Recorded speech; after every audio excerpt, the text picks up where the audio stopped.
Yes, Now, sir. today we are going for the bio. Probably this is your last point for this chapter. वैसे तो काफी सारे points हैं, मैंने पहले भी बताया था, बट थोड़ा सा हमने कट शॉर्ट किया है कोर्स, क्योंकि खत्म करना भी जरूरी है। तो ठीक है, थोड़ा सा वो कम टॉपिक होगा, लेकिन सब अच्छे से पढ़ना है बस। Right. Okay, so let's start. Biopolymers. Biopolymers जो है आपका, वो बेसिकली मतलब क्या है? कोई बता सकता है मुझे बायोपॉलीमर्स का मतलब क्या है? What is biopolymer? पॉलीमर्स तो होंगे, लेकिन बायोलॉजिकल ये कंपाउंड्स भी इंक्लूड कर देंगे। या degradable. Degradable, that is a different part. See, biopolymers तो is first of all it is a natural polymer, right? Secondly, useful for biological reactions, मतलब बायोकेमिकल रिएक्शंस में भी ये काम में आता है। बायोलॉजिकल, आपने बहुत सारे बायोपॉलीमर्स पढ़े हैं। एग्जाम्पल, स्टार्च जो कि नेचुरली अवेलेबल है, right? Then cellulose, right? Protein,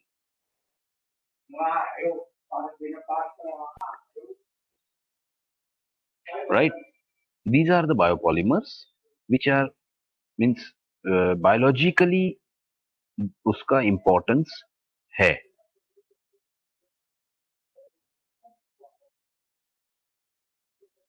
right? इनका importance biologically जो है वो आपको आएगा। नाउ, बायोलॉजिकली इसका importance जानने के लिए उसका सबसे पहले हमको स्ट्रक्चर आएगा, राइट? ज्यादा बायोलॉजिकल रिएक्शंस में हम नहीं जाएंगे, हम सिर्फ कहाँ जाएंगे कि उसके क्या स्ट्रक्चर हैं और उसके क्या सोर्सेस है, कहाँ से मिल सकता है, राइट? ये सारी चीजें हम लोग थोड़ी सी पढ़ेंगे। बायोलॉजिकल बायोपॉलीमर में आपने ये पढ़ा होगा, out of this, in this chapter, in this chapter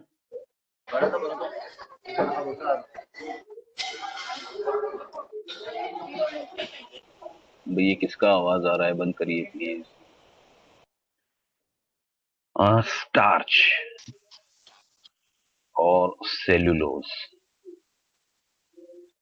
ये हम दोनों इस चैप्टर में करने वाले हैं। बहुत सारे हैं वैसे तो, लेकिन फ्रुक्टोज, गैलेक्टोज, ग्लूकोज, ये सारी चीजें हैं, लेकिन हम लोग इतना लंबा नहीं जाएंगे। For you people, for your level, it is only this, right? Fine.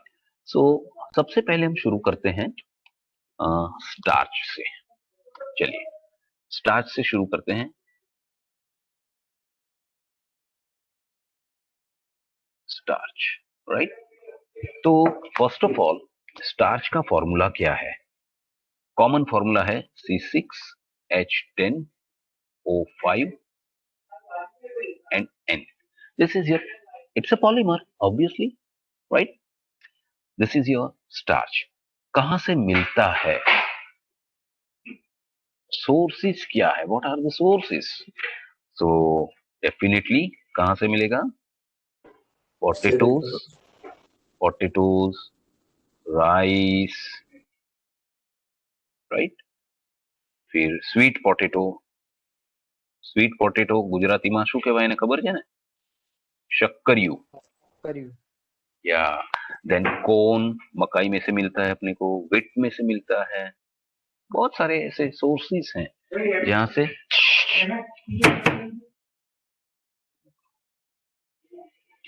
Right, potatoes, rice को, व्हीट, ये सारी चीजों में से मिलता है।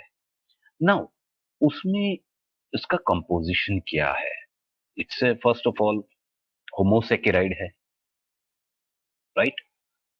और मतलब होमोसेकेराइड का मतलब होता है आपका एक ही टाइप का उसमें मोनोमर होगा। सो इट्स होमोसेकेराइड,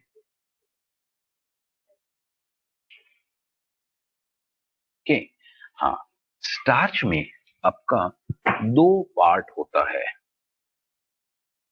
मतलब देर आर टू कंपोनेंट। एक स्टार्च में दो कंपोनेंट होता है, एक होता है आपका एमाइलोज। ये सब आपने पढ़ा हुआ है, इसलिए ये करने में आपको बहुत इजी हो जाएगा। और दूसरा है आपका, दूसरा क्या है, नाम क्या है पता है?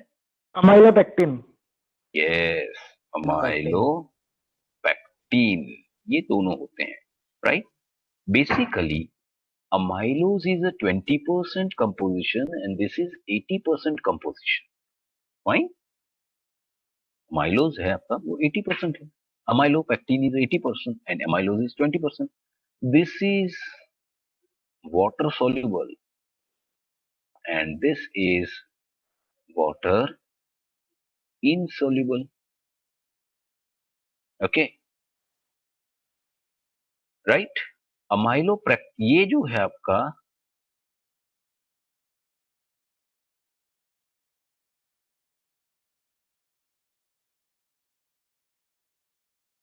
ब्रांच्ड पॉलीमर है।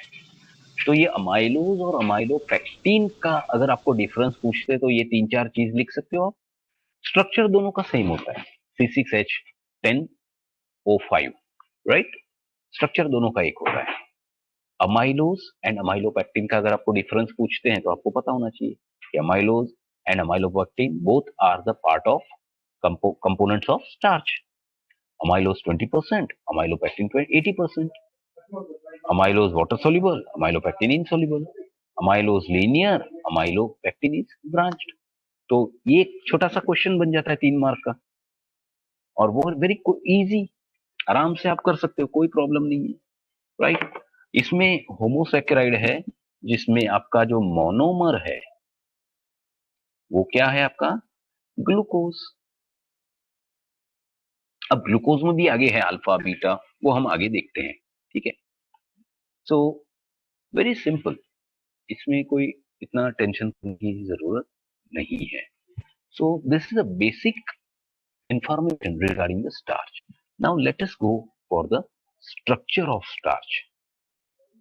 स्ट्रक्चर ऑफ स्टार्च हम करते हैं, जो आपको बोला जाता है कि करना है, आपको स्ट्रक्चर ऑफ स्टार्च ड्रॉ करना होता है, राइट। स्ट्रक्चर ऑफ स्टार्च बहुत मस्त है, और अगर आपको स्ट्रक्चर ऑफ स्टार्च आ गया, ठीक है, तो फिर स्ट्रक्चर ऑफ एमाइलोज, मतलब amylose and amylopectin, right. So your first structure is amylose. Amylose का स्ट्रक्चर बताते हैं कैसे बनाना है। अच्छा, कुछ बच्चों ने बायोमोलिक्यूल्स को हेट करके छोड़ दिया होगा, ऑप्शन में छोड़ा होगा, या तो ऐसे रट्टा मार के कहीं तैयार किया होगा। तो मैं बताता हूँ आपको बहुत इजी वे में इसको कैसे याद किया जाता है, राइट। बहुत लोगों ने ऐसा किया होगा। अच्छा, जो बुक है उसमें बहुत सारे मिस्टेक्स हैं, so please refer this what I am writing. Book में बहुत सारी गड़बड़ियां हैं, वो इतने बड़े बड़े स्ट्रक्चर में गड़बड़ कर दी है, कुछ कुछ मिस्टेक्स हैं। सो सबसे पहले हमको पता है कि इसमें जो आपका अमाइलोज है वो होता है आपका alpha D plus glucose, right. Alpha D plus glucose होता है। सो अमाइलोज में मोनोमर जो है वो है alpha D plus glucose, right. और सेल्यूलोज में आपका हो जाएगा बीटा डी प्लस ग्लूकोज। दोनों में थोड़ा सा डिफरेंस है बस, बाकी सारा सेम है। एक समझ में आएगा, बाकी सारा समझ में आ जाएगा, राइट। चलो, इसको कैसे लिखेंगे, तो सबसे पहले मैं एकदम इजी वे में आपको सिखा देता हूँ इसको तैयार करने का। तो अभी अगर आप सही से सीख लोगे ना, आपको कोई परेशानी नहीं होगी। सी, आपको साइक्लोहेक्सेन ड्रॉ करना आता है? यस। इसका ये पार्ट जो है, यहाँ पर आप ऑक्सीजन लगा दो, ये ऑक्सीजन लगा दो आप, राइट। अच्छा, बाकी सारी जगह पर आपको ग्रुप्स लगाने हैं, वो भी कैसे लगाने हैं, वो हमेशा ये जो 6th कार्बन है वो CH2OH होगा और ये H होगा। ये ऑलवेज, कोई भी स्ट्रक्चर ले लो आप, आपको पता होगा। अब यहां से आपको शुरू करना है, that is H O H H O H, right. Third carbon पे ओ एच एच आएगा, ओ एच एच, वापस same H H. So carbon number 1 2 3 4 5 and 6, 6 carbon है, राइट। तो कार्बन नंबर 3 आपका डिफरेंट है बाकी सब कार्बन से। कार्बन नंबर 6 सबके लिए कॉमन है, राइट, CH2OH एंड H। अभी ऐसा सेम मॉलिक्यूल दूसरा हम बना देते हैं, क्योंकि हमको पॉलीमराइज करना है।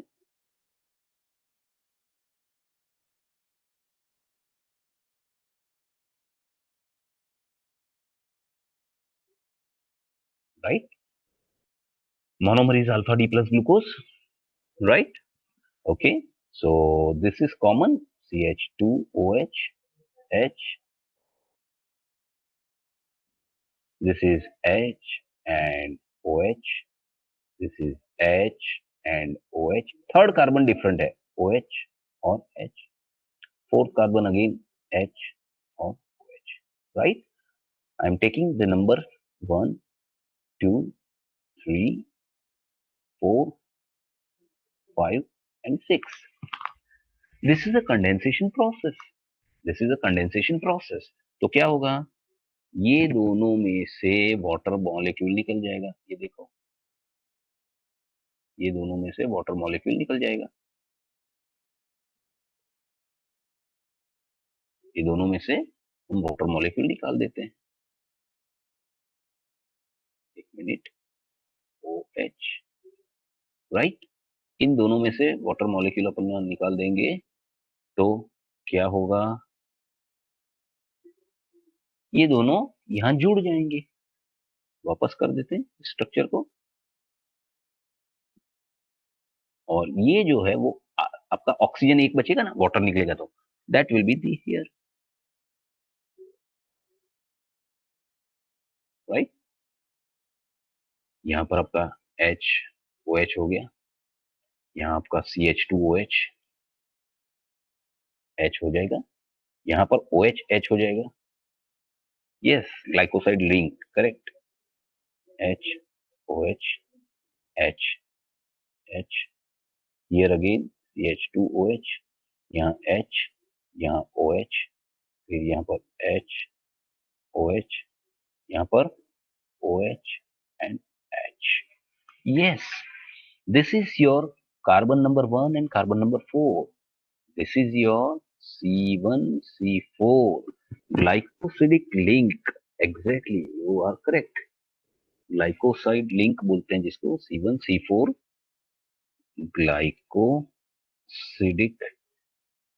Link, linkage, yes. अब ऐसे बहुत सारे मॉलिक्यूल्स जुड़ेंगे तो क्या बनेगा आपका, आपका एमाइलोज बन जाएगा। तो इसको मुझे लिखना है, तो कैसे लिखेंगे, सिंपल सा, सेम वे। ये आपका ऑक्सीजन बन गया, राइट। यहां से मैं इसको ऑक्सीजन बन के छोड़ दूंगा, ये, और सेम वे इधर भी ऑक्सीजन का लिंक करके छोड़ दूंगा, ओके।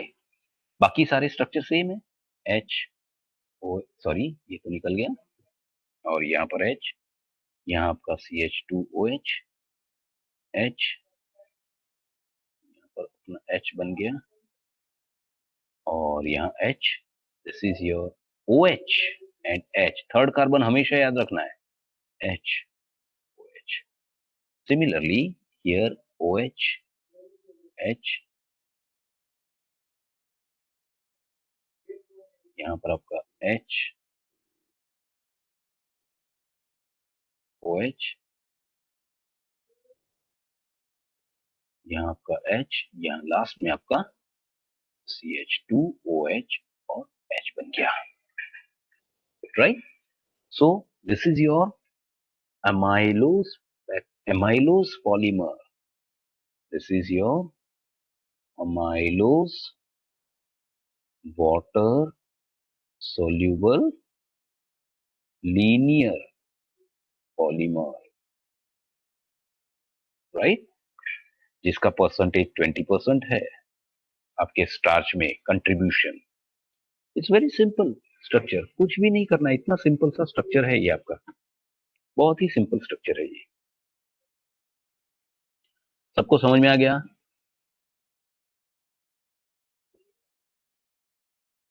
अभी मैं पढ़ा रहा हूँ, आप पेपर स्कीम पूछ रहे हो यार, थोड़ा सा तो दिमाग चलाओ आप। मैं पेपर स्कीम थोड़ी अभी बताऊंगा, अभी पढ़ाने के टाइम पे बेटा। किसको समझ में आ गया? किसी को कुछ प्रॉब्लम है? किसी को कुछ नहीं समझ में आया, ऐसा है कुछ? सर एक मिनट, आप 19th स्लाइड वापस दिखाओगे? 19 स्लाइड तो लास्ट टाइम का था भाई। अच्छा, ये स्टार्च वाला, हाँ जी, हाँ जी, right? Okay, so this is your हाँ जी। Amylose structure. अमाइलो स्ट्रक्चर अब एग्जैक्टली सेम चीज करनी है, लेकिन अमाइलो पेक्टिन की करनी है। तो ये पूरा अगर मैं लिखने जाऊंगा तो अमाइलो पेक्टिन का स्ट्रक्चर आएगा नहीं। So I will write the structure directly. ठीक है, कैसे लिखते हैं वो बताता हूं मैं आपको। इट्स अमाइलो पेक्टिन, यहां पर लिखा हमने, इसमें मोनोमर सेम है, alpha D plus glucose. Same way your अमाइलो pectin,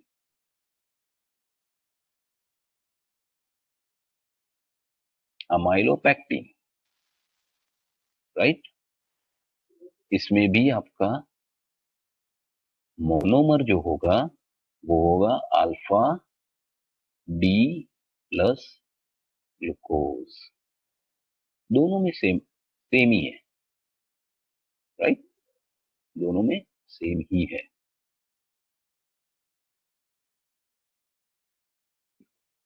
alpha D plus glucose, और उसमें भी अल्फा डी प्लस ग्लूकोज, लेकिन इट इज अ ब्रांच। तो देखो, इसका पूरा चेन सेम रहेगा, ऐसा ही रहेगा, सेम इस तरह से ही चेन रहेगा, लेकिन यहां पर एक और क्या लगेगा, ब्रांच लग जाएगा। चलिए देखते हैं। तो सबसे पहले मैं आपका स्ट्रक्चर ड्रॉ करता हूं इसका। सब कुछ सेम, ये oxygen, right, it is exactly same. और यहां से आपका ऑक्सीजन जाएगा, और यू नो एन, अच्छा मैंने एन लिखा था कि नहीं? ओ, एन मैं भूल गया, यस, एन लिखना चाहिए, राइट। और इस तरफ भी same way, will go for oxygen, and this is your structure. Fine, okay. यहाँ पर हमारा रेगुलर है एच ओ एच, यहाँ पर ओ एच एच एच, यहाँ पर आपका H C H two O H, sorry C H two H, C H two O H and H. I think इसमें भी ऐसे किया था मैंने, या here your O H H,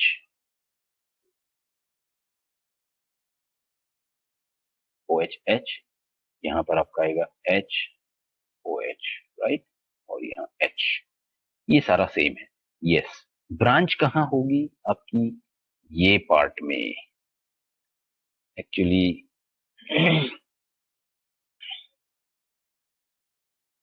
ने थोड़ा सा हटाना पड़ेगा।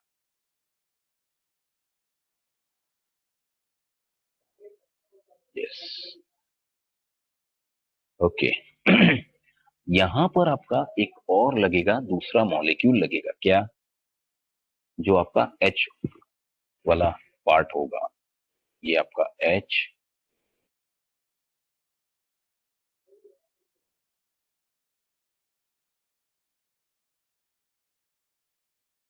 राइट, ऑक्सीजन आएगा यहां पर, दिस इज योर H। और यहां पर आपका एक और मॉलिक्यूल लगेगा, सेम वे,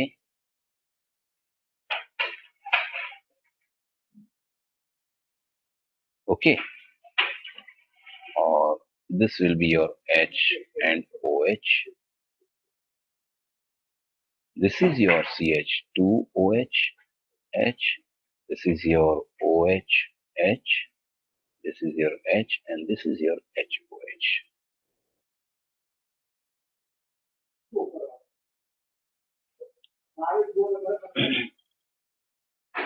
और यहाँ बीच में आपका एक चीज रहेगा, यहाँ CH2,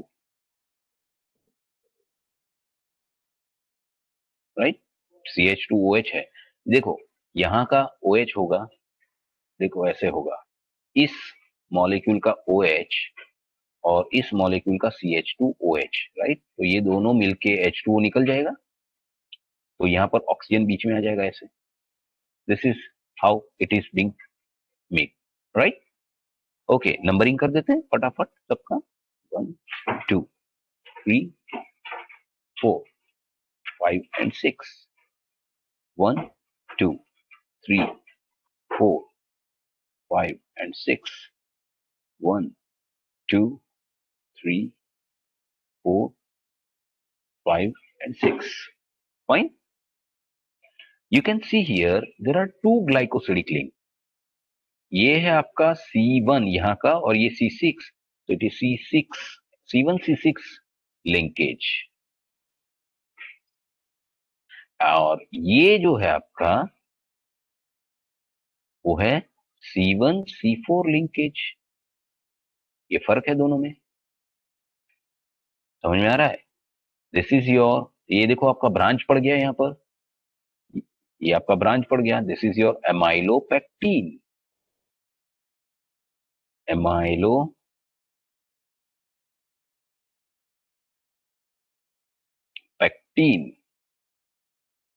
amylopectin,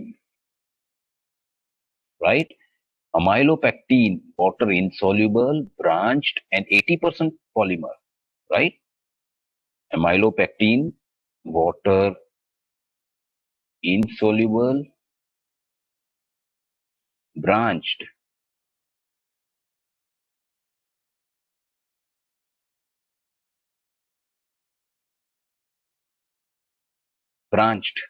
polymer.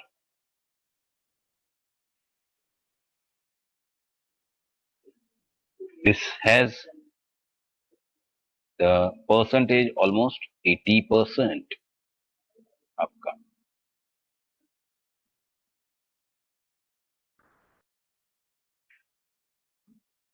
Just a minute. Hello, madam.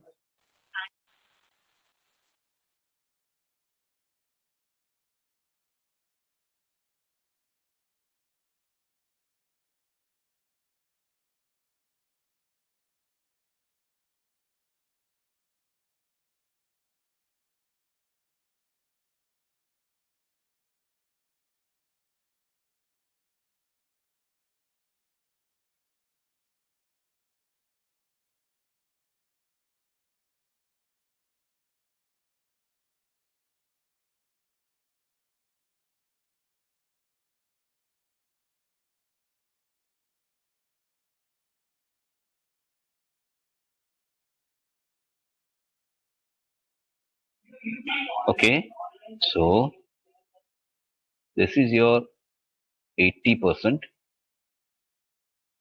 Structure. मतलब आप अगर स्टार्च का सोल्यूशन बनाओगे ना तो आपको हेजीनेस दिखेगा, ऐसा मिल्की दिखेगा। क्यों? क्योंकि उसमें 20% ही सोल्यूबल होगा, बाकी का 80% इनसोल्यूबल है, सस्पेंशन बनेगा आपका, राइट। तो ये चीज आपको पता होनी चाहिए कि ये पूरा डिफरेंसेस क्या है। देखो, एमाइलोज और एमाइलोपेक्टिन में दो डिफरेंसेस मेजर है। एक वो लीनियर है, ये ब्रांच्ड है, और उसमें दो, इसमें उसमें एक ही लिंकेज है ग्लाइकोसिडिक, इसमें दो लिंकेज है, राइट। C1C4 एंड C1C6, दो लिंकेज है इसमें। Are you getting all? एकदम क्लियर, समझ में आ गया। देखो इसको यार सबसे ज्यादा गड़बड़ कहाँ करते बच्चे, ये नंबरिंग में, HOH वाला में कुछ नहीं करना है, सब में HOH है। छठा तो आपको पता ही है CH2OH है, ठीक है। सिर्फ थर्ड नंबर ही चेंज है, OH है, उल्टा है बस, that's all. That is your alpha D plus glucose, right. Okay, तो ये दोनों समझ में आ गए। तो अभी हम लोग चलते हैं सेल्यूलोज पे, चलते हैं न्यू। सर, अमाइलोपेक्टिन का फॉर्मेशन कैसे होता है? क्या क्या? अमाइलोपेक्टिन के फॉर्मेशन में ऐसा डिफरेंट क्या होता है कि वो अमाइलोस से उससे ब्रांचिंग होती है? This is basically a natural process in that maybe कुछ न कुछ जैसे आपका स्टार्च बन गया। बेसिकली देखो, अगर हम देखते हैं इसको तो ये तो स्टार्च ही है, ये पूरा ये पार्ट, राइट? ये पार्ट पूरा स्टार्च है, लेकिन इसमें कुछ ऐसे अ, रहते हैं 20%, या मतलब एग्जैक्ट 20% नहीं मिलता है, वो करीबन करीबन 19 से 21% के बीच में रहता है। तो 19 से 21% ऐसे स्टार्च जो है वो एज ए स्टार्च रहते हैं, मतलब एमाइलोज रहते हैं। बाकी सारे में ये ब्रांचिंग हो जाती है। That is a natural process. और मे बी मुझे नहीं पता एग्जैक्टली कि इसमें ये 20% कैसे बच जाता होगा, बट मे बी हो सकता है कि कुछ सेचुरेशन आता होगा, ऐसा कुछ होता होगा। सो इसकी वजह से ये 20% वाला स्टार्च एमाइलोज जो है वो एमाइलोपेक्टिन में नहीं आता है। यहाँ पर आपका ब्रांचिंग बन जाती है। 80% आपका समझो एमाइलोपेक्टिन है, यू हैव 80% अमाइलोपेक्टिन, राइट? तो इसका मतलब ये नेचुरली ही होता होगा। Definitely some atmospheric conditions will favor for this type of polymerization, right? So that is there. Hello sir. Yes. Sir previous कीजिए ना एक बार। कौन सी, ये वाली?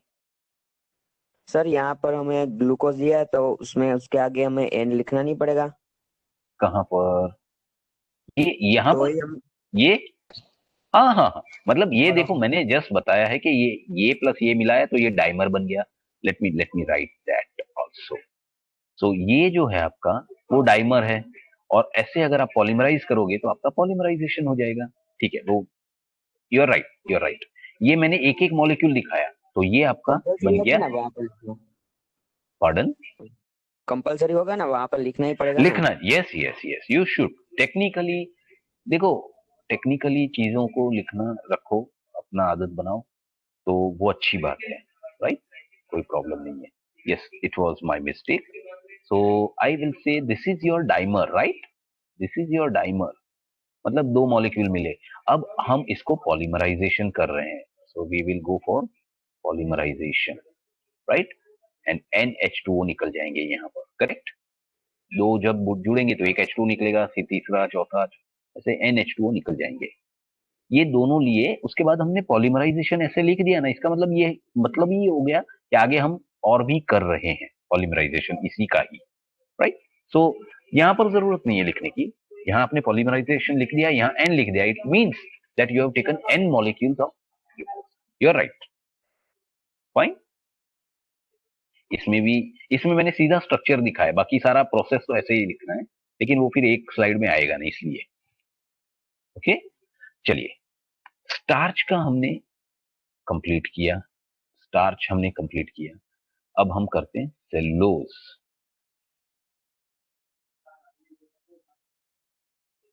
सेलुलोज इसका भी स्ट्रक्चर जो है, मतलब molecular formula is C6H10O5। Same way इसका भी स्ट्रक्चर हम C6H10O5, right? Molecular formula is same. So basically starch and cellulose are the isomers, okay? Again it is sources पकड़ते हैं इसका। चलो, सेल्यूलोज का सोर्स कौन बताएगा मुझे? सोर्सेस कहाँ से मिलेगा मुझे सेल्यूलोज का? वेजिटेबल के जो पीस होता है, प्लांट फाइबर, प्लांट का cell wall basically. yes, almost plant fibers, right? Then see cotton, रुई होती है ना, उसमें भी सेल्यूलोज होता है, बराबर? देन कोई भी टाइप का वुड पकड़ लो आप, लकड़ी ले लो, उसमें आपका ये होता है, राइट? ये सारे में आपका सोर्सेस आ गया कि ये सारी जगह से आपको सेल्यूलोज लेना है।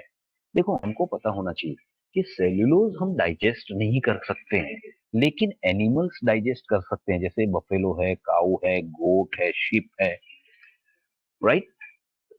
ऐसा क्यों? बताओ, कौन बताएगा ऐसा क्यों? सर क्योंकि उनके उनका डाइट जो होता है रॉ प्लांट्स एंड वेजिटेबल्स। क्या क्या क्या समझा नहीं मैं। उनका जो उनका डाइट अपेंडिक्स होता है, एक्टिवेट होता है, हमारा नहीं।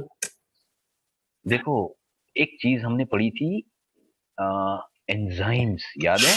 Enzymes, enzymes are biocatalyst, you no.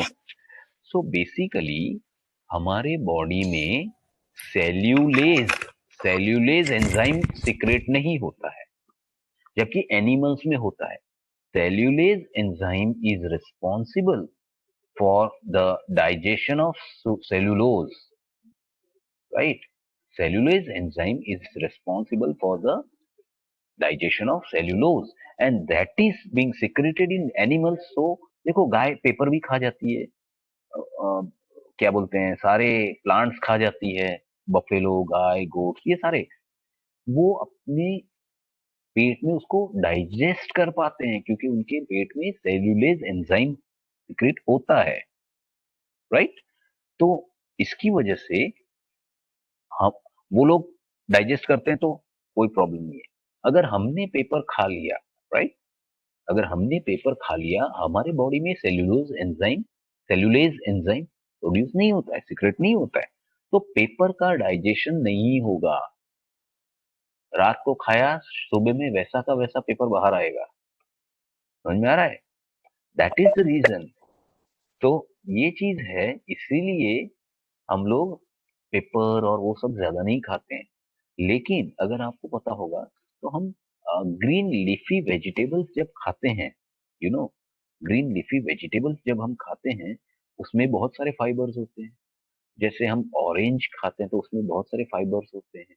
कुछ फ्रूट जैसे आम में बहुत सारे फाइबर्स होते हैं, राइट? काफी सारे आम होती है जिसमें फाइबर्स होते हैं।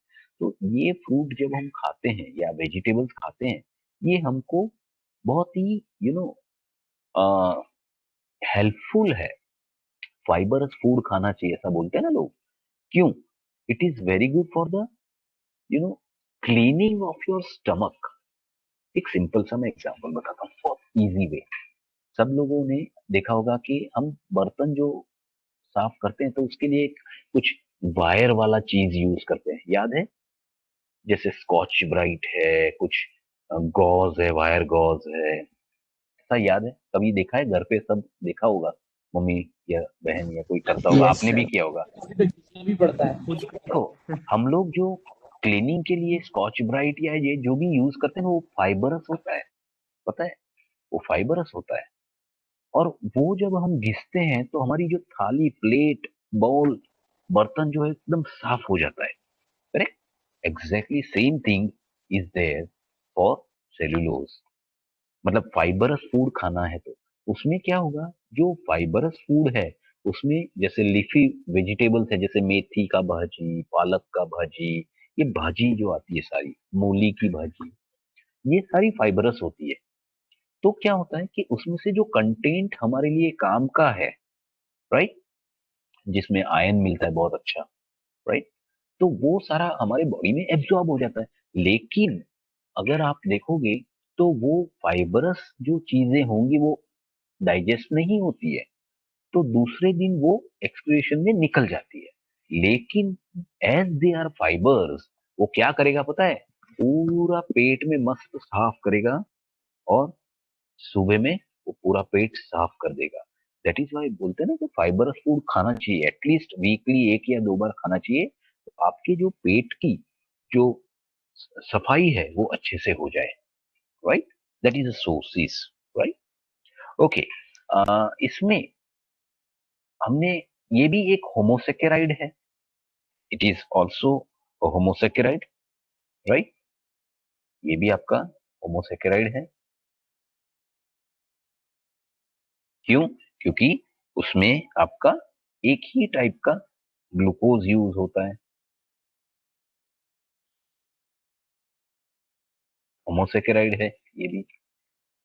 इसमें ऐसा कोई पार्ट नहीं होता है, इसमें भी आपका जो है मोनोमर है वो ग्लूकोज होता है, लेकिन बीटा डी प्लस ग्लूकोज होता है, राइट? हम देखेंगे आगे जाके। आ रही है बात समझ में? बस ये जो आपकी मतलब ये है, इसमें हम और भी करेंगे आगे जाके, थोड़ा सा ऐड करेंगे बाद में, एक बार खत्म हो जाता है। सो this is your basic things. Sources आपको लिखने चाहिए एग्जाम में अगर पूछा जाता है तो, और कौन सा इसमें मॉलिक्यूल यूज होता है एज ए मोनोमर, वो भी लिखना चाहिए, right. So now let us understand the part of synthesis और पार्ट ऑफ रिएक्शन। देखिए, पार्ट ऑफ रिएक्शन क्या है इसका। सो सबसे पहली बात, इसमें आपको पता ये होना चाहिए कि दिस सेल्यूलोज में मोनोमर है beta D plus glucose. Beta D plus glucose is your monomer, correct, fine. Now beta D plus glucose में डिफरेंस क्या होता है?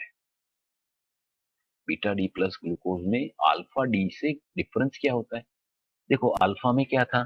एच ओ एच, थर्ड पे क्या था? ओ एच, फोर्थ तो वापस एच ओ एच आ गया, राइट। तो अल्फा और बीटा में डिफरेंस ये है कि इसमें फर्स्ट और थर्ड पोजीशन पे ओ एच और एच होगा, ध्यान रखिए इसको। इसमें आपका फर्स्ट और थर्ड पोजीशन पे ओ एच।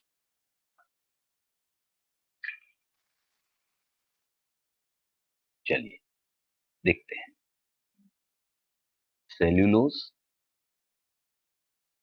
जिसमें ये अगर देखें तो मोनोमर जो होगा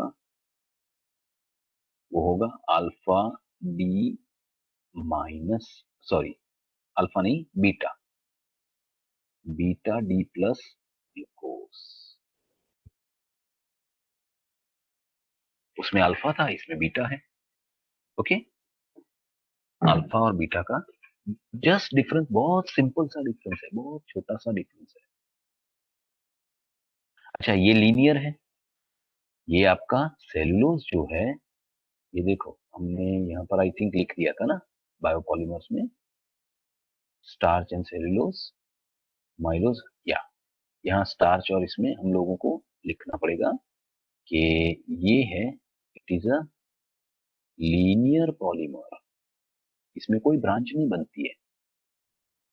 चलिए देखते हैं। चलिए, ये सारा सेम है, सब कुछ सेम है। ये H O H, C H two O H और एच, यहाँ पर ओ एच एच एच आएगा, थर्ड पे सेम रहेगा, यहाँ एच ओ एच। देखो, अल्फा में ये दोनों सेम थे, लेकिन यहाँ पर ओ एच और एच हो जाएगा। ये बहुत इंपॉर्टेंट पोजीशंस है, आपको ध्यान रखनी है। चलिए मैं दूसरा एक करता हूं इसमें, सेम वे। यहाँ C H two O H, यहाँ पर H O H, O H H, H O H, यहाँ पर ओ एच और एच। बायोपॉलीमर में ये दोनों में से एक पॉलीमर डेफिनेटली आएगा, याद रखिए, कोई भी एक पॉलीमर कंपलसरी होता है, right. You can see here, ये दोनों में से आपका वाटर निकल जाएगा, it is a condensation process. तो डाइमर बनाएगा, चलिए बना देते हैं।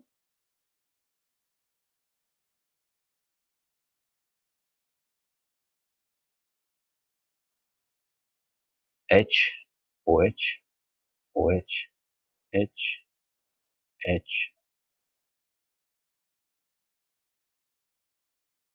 ओ एच, राइट। लेकिन यहाँ पर आपका जो लिंक बनेगा वो इस तरह से बनेगा, ऐसे।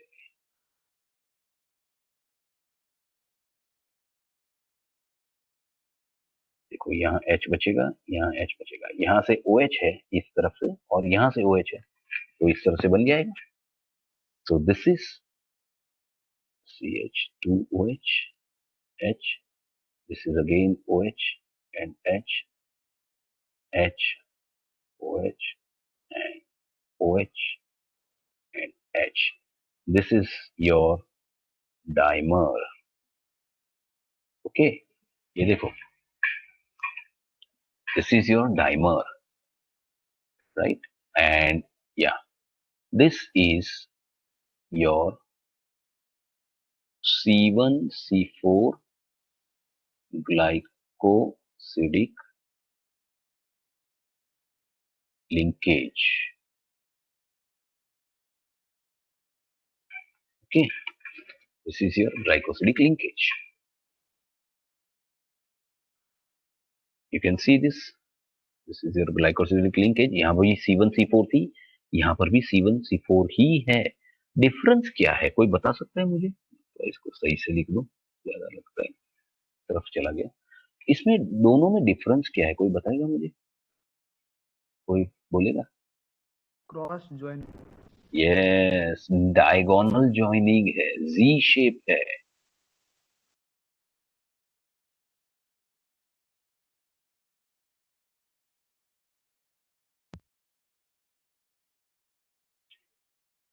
Right, you can see here ये जी शेप है, जबकि इसमें क्या था, यू शेप था.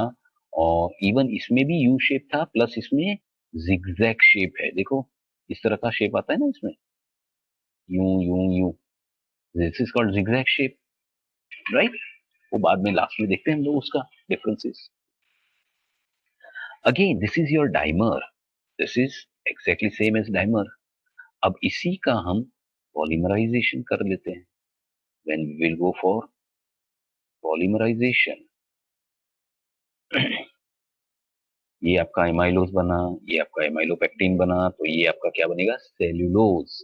तो इसका अगर मैं डाइमराइजेशन पॉलीमराइजेशन करता हूं तो कैसे बनेगा, ये इस तरह से बनेगा. ये बनेगा आपका जी शेप,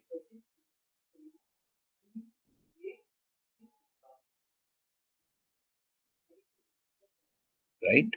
और यहां पर आपको इस तरह से दिखाना पड़ेगा, this is your N. Similarly आपको इस तरफ क्या दिखाना पड़ेगा,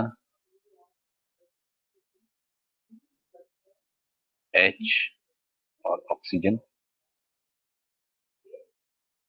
इस तरह से दिखाना है, राइट. बाकी का सारा आपका सेम का सेम लिख दो. Just a minute.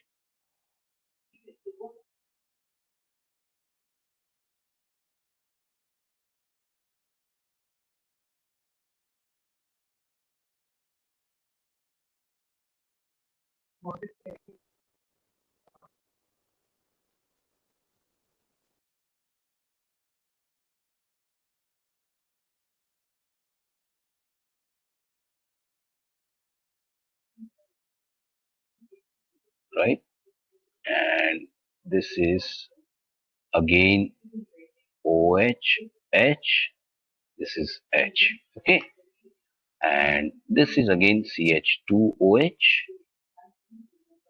and H, this is HOH, H, this is HOH and this is H, right.